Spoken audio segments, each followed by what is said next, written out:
Hi friends, welcome to our channel. ఈరోజు మీకోసం అయితే రైతు రుణమాఫీపై అన్నదాతల హర్షం. రైతు రుణమాఫీ ఎన్నికల హామీ పేరుకి అయితే కాంగ్రెస్ ప్రభుత్వం ఏకకాలంలో రుణమాఫీకి అయితే గ్రీన్ సిగ్నల్ ఇచ్చింది. దీంతో అయితే జిల్లాలోని రైతులు అయితే ఆనందాన్ని అయితే వ్యక్తం చేస్తున్నారు. ముఖ్యమంత్రి సీఎం రేవంత్ రెడ్డి గారి ఫోటోకి అయితే పాలాభిషేకం చేయడం కూడా మనం చూస్తున్నాం. కొన్ని ఏరియాలలో అయితే మనం చూసుకున్నట్టయితే 2018 డిసెంబర్ 12వ తేదీ నుంచి ఇప్పటి వరకు దాదాపు 2023 డిసెంబర్ 9 వరకు అయితే కటాఫ్ తేదీగా నిర్ణయించారు. దీనిలో భాగంగా అయితే 2 లక్షల రుణమాఫీని అయితే ఒకేసారి రుణమాఫీకి ఆగస్టు 15లోగా చేయాలని అయితే ప్రభుత్వం భావించింది. దీనిలో భాగంగా మనం ముందస్తుగా ఒకే విడతలో ఈ 2 లక్షల రుణమాఫీకి అయితే మంత్రివర్గం తీర్మానం చేయడంతో పాటు మనం చూసుకున్నట్టయితే ఇప్పటికే బ్యాంక్ అధికారులను కూడా వివరాల కోసం సంప్రదించినట్టు మనకి తెలుస్తున్నది. అయితే జిల్లాలో దాదాపు 61,000 మందికి, అంటే 61,234 మంది రైతులకైతే ఈ లబ్ధి అయితే చేకూరుద్దని అయితే మనం చూస్తున్నాము. దీనిలో భాగంగా అయితే మొత్తం 7,702 కోట్ల రూపాయలు అయితే వ్యవసాయ రుణాలు పొందారు. దీనిని బ్యాంకర్లు ప్రత్యేక దృష్టి పెట్టి ప్రభుత్వానికి లెక్కలు అందించారు.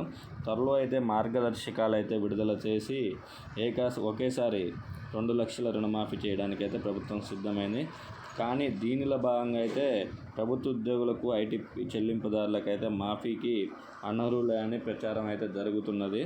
ఎందుకంటే దీనిపై ఆ వర్గాల్లో కొంత ఆందోళన అయితే నెలకొంది. ఎందుకంటే ఒక కుటుంబంలో 5గురి పేరిట 1,00,000 రుణం పొందితే 5 లక్షల వరకు రుణం అవుతుంది. కానీ 2 లక్షల వరకే రుణమాఫీ ఉంటుంది. కాబట్టి మిగతా వాళ్ళ పరిస్థితి ఏంది?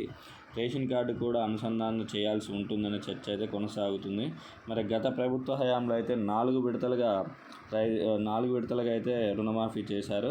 బీఆర్ఎస్ ప్రభుత్వం 1,00,000 లోపు రుణమాఫీ హామీ ఇచ్చి 4 విడతలుగా మాఫీ ప్రక్రియ అయితే చేపట్టింది. 2014 ఏప్రిల్ నుంచి మొదలు పెడితే 2018 సెప్టెంబర్ వరకు అయితే ఇది జరిగింది.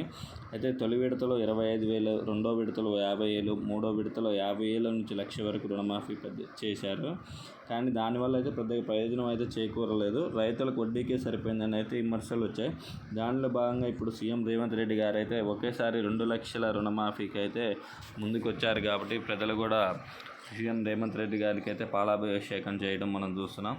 అయితే దీన్ని ఎప్పుడు చేస్తారు అంటే ఆగస్టు 15 లోపు దీన్ని ప్రక్రియ ముగించాలని ప్రభుత్వం చూస్తుంది. కాబట్టి ప్రజలంతా ఇబ్బంది పడాల్సిన అవసరం లేదు. రైతులకైతే 2 లక్షల రుణమాఫీ వెంటనే వస్తుంది. మరొక నెల వేచి ఉన్నట్టయితే మీకు రుణమాఫీ అయ్యే అవకాశం ఉంది. కాబట్టి మీరంతా సిద్ధంగా ఉండండి. ఇలాంటి తాజా అప్డేట్స్ రుణమాఫీ గురించి, రైతు బంధు గురించి, రైతు భరోసా గురించి, కాంగ్రెస్ ఇచ్చిన 6 గ్యారంటీల గురించి ఏ వివరాలు తెలుసుకోవాలన్నా మా ఛానల్ అయితే వెంటనే లైక్ అండ్ సబ్స్క్రైబ్ చేయండి. Thank you for watching our channel.